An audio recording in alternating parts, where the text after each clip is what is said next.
इस रोमांचक कहानी की शुरुआत होती है कॉलिन नाम के एक लड़के को दिखाते हुए, जिसकी पूरी फैमिली बहुत ही ज्यादा अमीर हुआ करती थी। लेकिन फिलहाल के लिए कॉलिन के फादर अपने सारे रिलेटिव्स को लेकर एक बोट पर किसी दूसरे सिटी की तलाश में निकल गए थे, क्योंकि करंटली वो जिस सिटी में रह रहे होते हैं वहाँ का साइज बहुत कम था। इसीलिए उन्हें एक नए जगह की तलाश थी जहाँ पर वो अपना जिंदगी गुजार सकते हैं। लगातार ट्रेवल करते हुए कॉलिन की सारी फैमिली वाले एक जगह पर आ जाते हैं जो कि बहुत ही ज्यादा बड़ी थी, इसीलिए उन्होंने उस पूरी सिटी को कॉलिन सिटी नाम दे दिया। कॉलिन के फादर ने तो उस शहर के एकदम बीचों बीच काफी बड़ा महल भी बनाया होता है, जिसे कि कॉलिन वुड मेंशन कहा जाता था। धीरे धीरे उसके फादर काफी अमीर होते चले गए और कॉलिन भी धीरे धीरे बड़ा होता चला गया। अब कॉलिन जिस मेंशन में रहा करता था वहाँ पर तो एंजेलिक नाम की एक लेडी काम किया करती थी। एंजेलिक कहीं न कहीं कॉलिन से बहुत ज्यादा प्यार करने लगी होती है और वो चाहती थी कि कॉलिन सभी के सामने उसे प्रपोज करे और उसे अपना ले। लेकिन कॉलिन का तो एंजेलिक में बिल्कुल भी इंटरेस्ट नहीं होता। कॉलिन एंजेलिक को साफ साफ मना कर देता है कि मैं तुमसे प्यार ही नहीं करता हूँ। ये सारी बातें एंजेलिक को बहुत ही ज्यादा बुरी लगी और अब वो एक तरीके से कॉलिन से नफरत करने लगी होती है। लेकिन सबसे ज्यादा डरा देने वाली बात ये थी कि एंजेलिक एक विच होती है, जिसे कि काला जादू आता था और वो अपने काले जादू की मदद से कॉलिन को मजा सिखाने के लिए उसके मॉम एंड डैड को मरवा देती है। साथ ही साथ एंजेलिक ने कॉलिन को भी कर्ज कर दिया था कि वो जिस भी लड़की के साथ रिलेशन में आएगा वो पूरी तरीके से खत्म हो जाएगी और उसे छोड़कर चली जाएगी। अब यहाँ कॉलिन अपने मदर एंड फादर की मृत्यु के बाद काफी डिस्टर्ब हो गया और उसे पता चल गया होता है कि उसके मॉम एंड डैड की मृत्यु सिर्फ नॉर्मल तरीके से नहीं हुई है, उसे तो एंजेलिक ने ही अपने काली शक्तियों की वजह से मारा है। इस बात से कॉलिन बहुत ही ज्यादा गुस्सा हो गया। अब हमें पता चला कि कॉलिन जोसेट नाम की एक लड़की से प्यार करता था और वो दोनों जल्द ही शादी भी करने वाले थे। लेकिन जब ये सारी बातें एंजेलिक को पता चली तो वो बहुत ही ज्यादा गुस्सा होने लगी। उसने तो तुरंत ही अपने काले जादू का यूज करके जोसेट को कंट्रोल कर लिया और उसे आदेश दिया कि तुम एक माउंटेन के ऊपर जाकर कूद जाओ, जिससे कि तुम्हारी जान चली जाएगी। जोसेट तो पूरी तरीके से एंजेलिक के कंट्रोल में हो गई और उस पहाड़ पर जाकर अपनी जान दे दी। कॉलिन को जैसे ही ये पता चला तो वो भी उस पहाड़ के पास चले जाता है, लेकिन तब तक शायद काफी ज्यादा देर हो गई। जोसेट नीचे गिरकर मारी जा चुकी थी। कॉलिन को ये सारी चीजें बर्दाश्त नहीं हुई, इसीलिए वो भी पहाड़ से कूदकर अपनी जान देना चाह रहा था। लेकिन नीचे गिरने के बावजूद भी कॉलिन मरता नहीं, क्योंकि अब उसे एंजेलिक का कर्ज लग गया था और वो एक वैम्पायर में कन्वर्ट हो जाता है। कॉलिन काफी ज्यादा घायल अवस्था में जब अपने मेंशन में आया तो उसके ठीक सामने काफी सारे गांव वाले मौजूद थे। उन सभी गांव वालों को एंजेलिक बता रही थी कि कॉलिन ही एक वैम्पायर है और वो सारे गांव वालों को चोट पहुंचा सकता है, इसीलिए उसे मार देना चाहिए। ये बातें सुनने के बाद सारे के सारे गांव वाले कॉलिन के ऊपर टूट पड़े और उसे एक वैम्पायर समझकर ताबूत के अंदर बंद कर दिया। कॉलिन को जल्द से जल्द जिंदा ही जमीन के अंदर दफना दिया जाता है ताकि वो कभी बाहर ही ना निकल पाए। पर कॉलिन ने यहाँ पर सोच लिया था कि वो इन सारी चीजों का बदला एंजेलिक से जरूर लेकर रहेगा। अब यहाँ पर इस बात को कई साल बीत जाते हैं। अब हमें यहाँ विक्टोरिया नाम की एक लड़की दिखाई जाती है जो कि सेम टू सेम कॉलिन जैसी दिख रही थी, पर ये सारी चीजें एक इत्तेफाक हो सकती हैं। विक्टोरिया तो अब ट्रेवल करते हुए कॉलिन वुड मेंशन में जा रही होती है, क्योंकि उसे वहाँ पर एक जॉब ऑफर हुई थी। अब इसी जॉब को करने के लिए विक्टोरिया तुरंत ही उस जगह पर पहुंच गई जहाँ पर उसे एलिजाबेथ नाम की एक लेडी मिलती है। दरअसल एलिजाबेथ कॉलिन खानदान की ही मेंबर थी, जो कि विक्टोरिया से मिलकर काफी ज्यादा खुश होती है। दरअसल बात ये होती है कि एलिजाबेथ ने विक्टोरिया को यहाँ पर एक जॉब के लिए बुलाया था। दरअसल एलिजाबेथ के भाई का बेटा जिसका नाम डेविड है, उसकी हालत काफी ज्यादा खराब है। उसे ऐसा लगता है कि उसकी मरी हुई मदर वापस आ रही है और कई बार डेविड ने तो अपनी मदर की स्पिरिट को भी देखा है। इन सारी चीजों से डेविड का ख्याल रखने वाला कोई भी नहीं है, इसीलिए विक्टोरिया को डेविड का अच्छी तरीके से ख्याल रखना पड़ेगा और उसकी सारी चीजें पूरी करनी पड़ेंगी।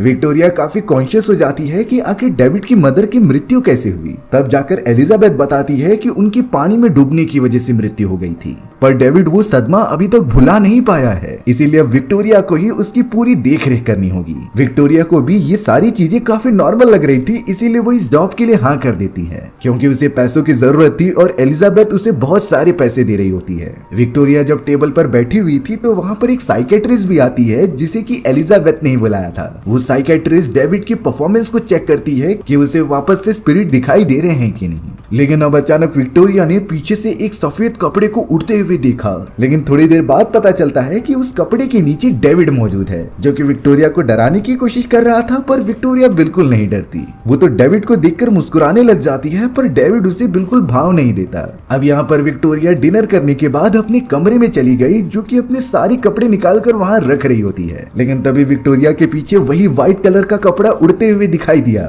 उसे लग रहा होता है कि जरूर डेविड फिर से उसके साथ मजाक करने की कोशिश कर रहा है। लेकिन विक्टोरिया ने जैसे ही वो व्हाइट कपड़ा जाकर हटाया तो उसके पीछे डेविड नहीं बल्कि जोसेट की आत्मा होती है। जोसेट की आत्मा लगातार कह रही थी कि वो वापस आने वाला है, इसीलिए तुम सभी को चौकन्ना रहना पड़ेगा। जिसके बाद जोसेट की स्पिरिट वहाँ से गायब हो जाती है। विक्टोरिया को कुछ नहीं समझ रहा था कि आखिर ये उसके साथ क्या हुआ, फिर भी वो इन सारी बातों को इग्नोर करके कमरे में चली जाती है। अब हमें यहाँ दूर कहीं बहुत सारे वर्कर्स दिखाए जाते हैं जो कि जमीन को खोदने का काम कर रहे थे। कई घंटों तक लगातार खोदने के बाद उन्हें वहाँ पर एक संदूक मिलता है, जिसे कि वो ओपन करके देखने लगे। लेकिन वहाँ मौजूद एम्प्लॉयज को जरा भी अंदाजा नहीं होता कि ये ताबूत और किसी का नहीं बल्कि कॉलिन का है। संदूक ओपन होते ही कॉलिन वहाँ से आजाद हो गया था, जो कि कई सालों से वहाँ पर कैद होता है। कॉलिन इतने सालों से वहाँ पर कैद हुआ था और वो एक वेम्पायर होता है, इसीलिए कॉलिन ने वहाँ पर जितने भी एम्प्लॉयज थे उनका खून पीकर अपना पेट भर लिया, क्योंकि इतने सालों से उसने ना ही कुछ खाया होता है और ना ही कुछ पिया होता है।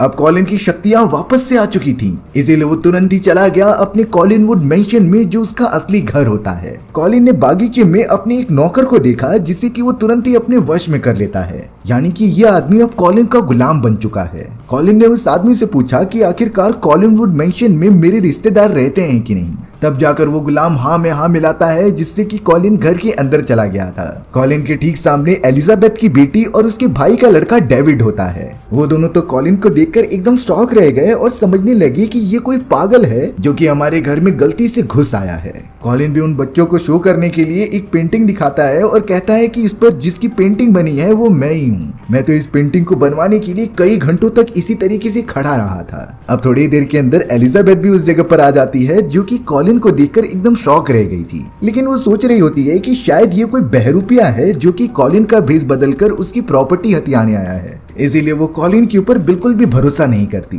लेकिन कॉलिन उसे देखकर ये कह रहा था कि इसका प्रूफ तुम्हें मिल जाएगा। जिसके बाद वो एलिसा को लेकर एक तय खाने में चला गया, जहाँ पर कॉलिन ने अपना सारा खजाना छुपाया रखा था। दरवाजे को पासवर्ड के अकॉर्डिंग ओपन करने के बाद एलिजाबेथ समझ गई थी कि ये जरूर कॉलिन ही है। लेकिन इतने सालों तक ये कैसे जिंदा रहा और अब आजाद कैसे हो गया, ये तो उसे कुछ समझता ही नहीं। कॉलिन भी अब काफी ज्यादा खुश था कि वो अपने महल में वापस आ गया। अब एलिजाबेथ यहाँ पर अपनी पूरी फैमिली को कॉलिन से मिलवाती है। उसने तो ये बता दिया था कि कॉलिन हमारे दूर के रिश्तेदार हैं जो यहाँ पर आकर अब रहेंगे। लेकिन एलिजाबेथ की बेटी और डेविड को कॉलिन बिल्कुल भी पसंद नहीं आते, इसीलिए वो उनसे बात ही नहीं करते हैं। कॉलिन को यहाँ पर बात करने से पता चला था कि उनका फिशिंग का जो बिजनेस होता है वो पूरी तरीके से डूब गया है। वो इतना ज्यादा लॉस में था कि उस बिजनेस को बंद करने की नौबत आ गई थी। कॉलिन इस बात पर काफी ज्यादा सोच ही रहा था, तभी उसके सामने विक्टोरिया आ जाती है। कॉलिन विक्टोरिया को देखकर एकदम शॉक हो गया, क्योंकि उसकी शक्ल एकदम जोसेट से मिल रही थी, जिससे कि कॉलिन कई सालों पहले प्यार किया करता था। लेकिन विक्टोरिया तो नॉर्मल तरीके से आकर कॉलिन से हाथ मिलाती है और नाइस टू मीट यू कहती है।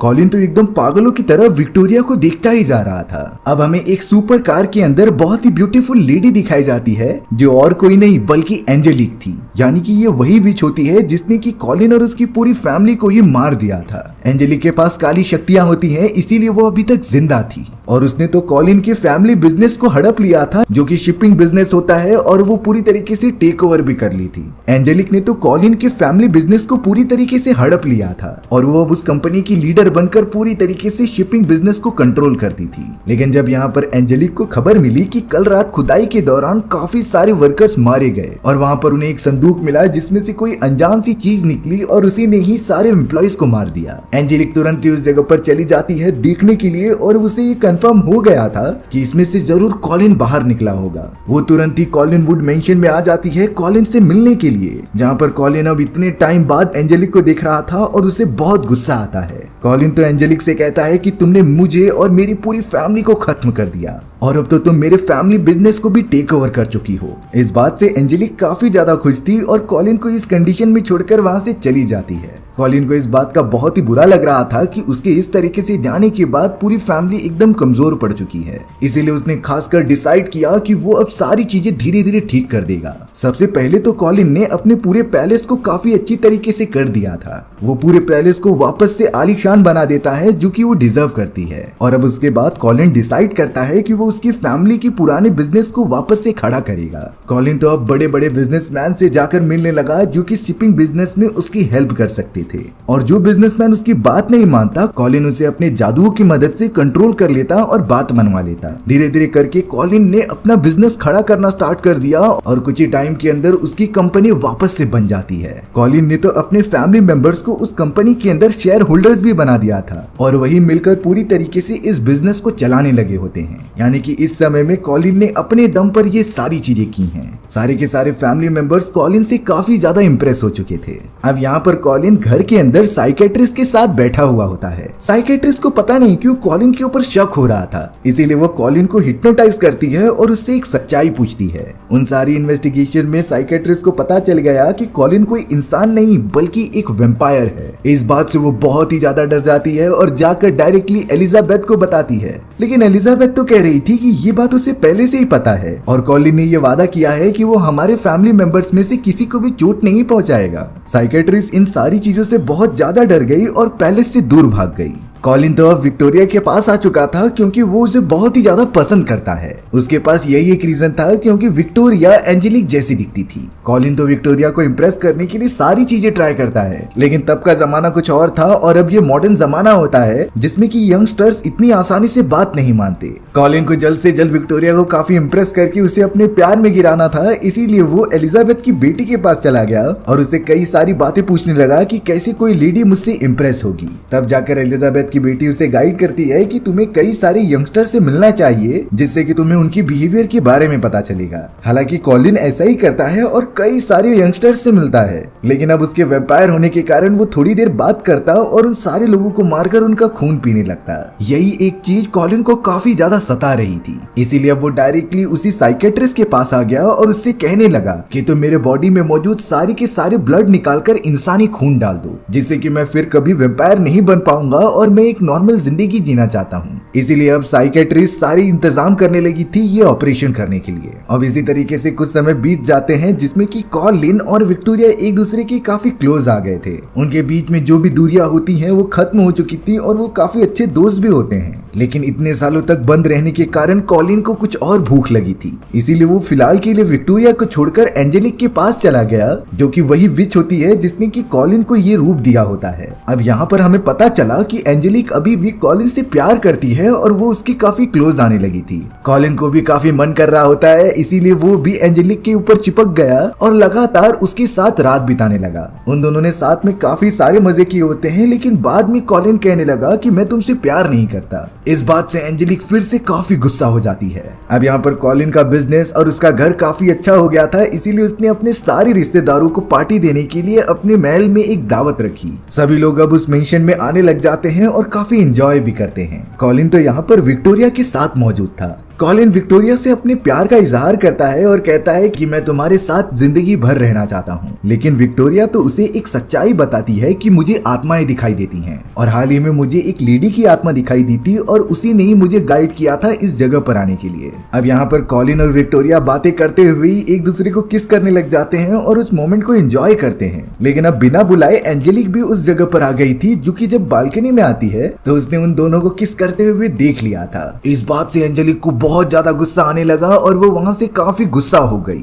कॉलिन जब इसके बाद एक कमरे में जाता है अपनी साइकेट्रिस्ट दोस्त को बुलाने के लिए, तो कॉलिन ने देखा कि उसकी साइकेट्रिस्ट तो उसकी बॉडी से निकाला गया वेम्पायर ब्लड अपने में डाल रही थी, यानी कि वो साइकेट्रिस्ट भी एक वेम्पायर बनना चाहती है। कॉलिन तो इस बात से बहुत ही ज्यादा चौंक गया और उसके सामने आ जाता है। तब जाकर कॉलिन को पता चला कि वो साइकेट्रिस्ट उससे झूठ बोल रही थी और वो किसी भी तरीके से कॉलिन को इंसान में नहीं कन्वर्ट कर सकती। इस धोखेबाजी के कारण कॉलिन को बहुत बहुत गुस्सा आया और उसने साइकेट्रिस्ट को मारकर दूर नदी में फेंक दिया। अब अगले दिन कॉलिन के पास रॉजर नाम का एक आदमी आता है जो कि एलिजाबेथ का भाई था, यानी कि ये डेविड का फादर होता है जो कि अपनी रिस्पॉन्सिबिलिटीज बिल्कुल नहीं निभाता। कॉलिन को ये भी पता था कि रॉजर पैसों का बहुत ज्यादा भूखा है, वो इतना लालची था कि अपनी पूरी फैमिली को ही बेच देता। इसीलिए कॉलिन ने रॉजर को जबरदस्ती पकड़कर ये कहा कि तुम अपनी फैमिली की देख रेख करो या फिर मैं तुम्हें पैसे देता हूँ और तुम यहाँ से हमेशा के लिए चले जाओ। काफी देर तक सोचने के बाद रॉजर पैसे लेने के लिए तैयार हो जाता है और अब पैसे मिलते ही वो वहाँ से चला गया था। डेविड अपने फादर को इस तरीके से जाता हुआ देखकर काफी रोने लगा, पर अब काफी देर हो चुकी थी। अब एलिजाबेथ के साथ विक्टोरिया वहाँ पर मौजूद थी जहाँ कॉलिन के ऊपर सूर्य की रोशनी गिरने लगती है। तभी अचानक कॉलिन की बॉडी पूरी तरीके से जलने लगी थी क्योंकि वो एक वेम्पायर होता है और इस तरीके से वो सूर्य की किरणों में नहीं जा सकता था। डेविड भी डरकर वहाँ से भाग जाता है और अब विक्टोरिया को भी भरोसा हो गया था कि कॉलिन कोई इंसान नहीं बल्कि एक वेम्पायर है। कॉलिन जब विक्टोरिया की तरफ बढ़ रहा था तो विक्टोरिया उससे दूर हट जाती है, जिससे कि कॉलिन को पहली बार दुख हो रहा था उसके वेम्पायर होने का। इसीलिए अब कॉलिन जल्द से जल्द एंजेलिक के पास चला गया क्योंकि उसने ही उसे श्राप दिया था। कॉलिन तो एंजेलिक को डायरेक्टली कहने लगा कि तुम मुझे नॉर्मल इंसान बना दो, इसके लिए चाहे मुझे जो करना पड़े मैं करूंगा। लेकिन यहाँ एंजेलिक ने तो कॉलिन को एक ऑफर दिया कि हम दोनों साथ में आ जाते हैं और मिलकर बिजनेस करते हैं, हमें साथ में कोई भी नहीं हरा सकता और हम इस पूरी दुनिया पर राज करेंगे। लेकिन कॉलिन को तो बिल्कुल भी एंजेलिक में इंटरेस्ट नहीं था और वो उसके ऑफर को रिजेक्ट कर देता है। इस बात से एंजेलिक काफी गुस्सा होने लगी और अब उसने अपने काले जादू की मदद से कॉलिन को पकड़ लिया था और वापस से उसी ताबूत में बंद कर दिया। एंजेलिक ने तो अपने सारे लोगों को कहा कि इसे जाकर वापस से जमीन में दफना दिया जाए। मौका मिलते ही एंजेलिक ने कॉलिन द्वारा खड़ी की गई उस पूरी कंपनी को ब्लास्ट करा दिया था, जिससे कि वो पूरी कंपनी डिस्ट्रॉय हो जाए और कॉलिन फैमिली वापस से नीचे की तरफ आ जाए। कॉलिन को अब फिर से जिंदा दफना दिया जाता है एक ग्रेवयार्ड के अंदर, जिसके बाद एंजेलिक अपने सारे आदमियों के साथ पुलिस वालों के सामने आ गई और वो रिकॉर्डिंग सुनाने लगी जिसमें कि कॉलिन ये एक्सेप्ट कर रहा था कि उसने साइकेट्रिस्ट का कत्ल किया है। इस प्रूफ के कारण पुलिस वाले तुरंत समझ गए कि कॉलिन ही अपराधी है, इसीलिए वो उसे पकड़ने के लिए उसके घर पर चले गए। लेकिन अब हमें यहाँ पर कॉलिन के ताबूत के बाहर डेविड दिखाया जाता है जिसने कि कॉलिन को आजाद कर दिया। डेविड कहने लगा कि मुझे अपनी मदर दिखाई देती हैं जिन्होंने मुझे यहाँ का एड्रेस दिया था और उन्होंने कहा कि मैं आपको बचा लूं। और अब कॉलिन वहां से निकलकर सीधा अपने घर की तरफ आ गया था। सारी की सारी पुलिस फोर्स और गांव वाले कॉलिन के महल के बाहर होते हैं, लेकिन अब कॉलिन ठीक उनके सामने खड़ा था, जिसे कि एंजेलिक देखकर एकदम चौंक गई कि आखिर ये संदूक में से बाहर कैसे निकला। कॉलिन को बहुत ही गुस्सा आ रहा था, इसीलिए वो सीधा एंजेलिक के पास आकर उसे अपने दांतों से काट लेता है। ये चीजें देखकर गाँव वाले और पुलिस वाले समझ गए थे कि कॉलिन एक वेम्पायर है, लेकिन उसके काटे जाने पर एंजेलिक को भी कुछ नहीं हो रहा था, वो भी एकदम से खुद को रिकवर कर लेती है। इस बात से सभी लोग फिर से समझ गए कि एंजेलिक भी कोई नॉर्मल इंसान नहीं है, वो भी एक खतरनाक वेम्पायर थी। कॉलिन ने बता दिया कि ये एक डार्क विच है जो कि लोगों को कर्ज देती थी और इसके कर्ज की वजह से ही मैं एक वेम्पायर बन चुका हूँ। अब देखते ही देखते कॉलिन और एंजेलिक के बीच एक घमासान लड़ाई होने लगी। एंजेलिक की शक्तियां इतनी ज्यादा होती हैं कि वो कॉलिन को मार मार कर दूर फेंकती है। तभी उस जगह पर एलिजाबेथ की बेटी आ गई थी जो कि एक वेयरवॉल्फ होती है। वो तो पूरी तरीके से कॉलिन की मदद कर रही थी क्योंकि वो उसका फैमिली मेंबर होता है। एलिजाबेथ की बेटी ने अपने वेयरवॉल्फ के फॉर्म में आकर एंजेलिक पर हमला तो कर दिया था, लेकिन एंजेलिक उसे बड़े आराम से हरा लेती है। और अब एंजेलिक के सामने डेविड मौजूद था जो कि उसे रोकने के लिए आ जाता है। एंजेलिक तो काफी हंसने लगी कि आखिर तुम जैसे छोटे बच्चे मुझे कैसे रोकेंगे। तब जाकर डेविड ने कहा कि तुम्हें मैं नहीं बल्कि मेरी मदर रोकेंगी। अचानक से अब डेविड की मदर की आत्मा आ जाती है और उसने अपनी सारी पावर्स की मदद से एंजेलिक के ऊपर हमला किया, जिससे कि एंजेलिक काफी घायल होकर एक बहुत ही बड़े झूमर के नीचे दब जाती है। उसकी हालत इतनी ज्यादा खराब हो गई थी कि वो हिल भी नहीं पाती।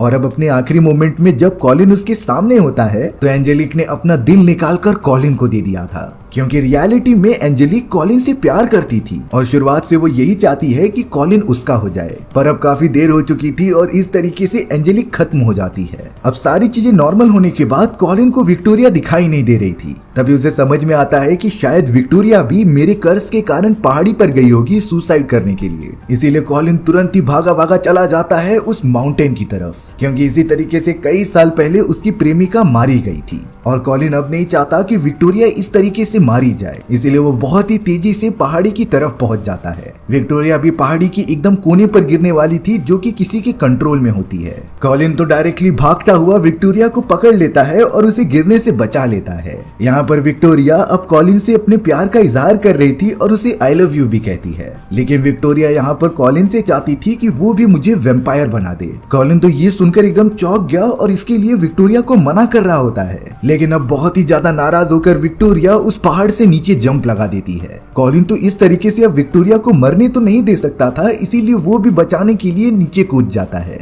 उसने जल्द से जल्द विक्टोरिया को पकड़ लिया था और नीचे गिरने के बाद तुरंत ही उसके गले पर काट लिया। थोड़ी ही देर के अंदर अंदर विक्टोरिया एक वेम्पायर में कन्वर्ट हो जाती है, जिसकी वजह से उसके सारे घाव अपने आप ही भर गए थे और अब वो दोनों एक लवर्स की तरह कई जन्मों तक साथ में रहेंगे। और कॉलिन भी कहीं न कहीं शुरुआत से यही चाहता था। सारी चीजें नॉर्मल हो चुकी थीं, लेकिन तभी हमें यहाँ पर समुद्र में दिखाया जाता है उस साइकेट्रिस्ट की बॉडी को, जो कि अब एक नॉर्मल इंसान में से कन्वर्ट होकर एक वेम्पायर बन चुकी है, क्योंकि उसने मरने से पहले कॉलिन का ब्लड अपने बॉडी में डाल दिया था। यहाँ अब कॉलिन विक्टोरिया के साथ अपने महल में आकर काफी चिल हो जाता है, क्योंकि उसे लग रहा था कि अब एंजेलिक के मरने के बाद सारी प्रॉब्लम्स खत्म हो चुकी हैं। लेकिन डार्क रियलिटी तो ये थी कि कॉलिन ने खुद के दुश्मन खुद ही बना लिए थे। वो साइकेट्रिस्ट जरूर अपना बदला लेने के लिए कॉलिन के पास आएगी, जिसके बारे में अभी कॉलिन को बिल्कुल भी नहीं पता है। और ये डरावनी कहानी यहीं पर खत्म हो जाती है। सो व्यूअर्स, आपको ये स्टोरी कैसी लगी कमेंट सेक्शन में बताना भूलना मत। और अगर आपको मेरा एक्सप्लेनेशन 1% भी अच्छा लगा होगा ना, तो वीडियो को लाइक एंड चैनल को सब्सक्राइब जरूर कर देना। मिलते हैं इसी तरीके की मजेदार वीडियोस में, तब तक के लिए बाय बाय।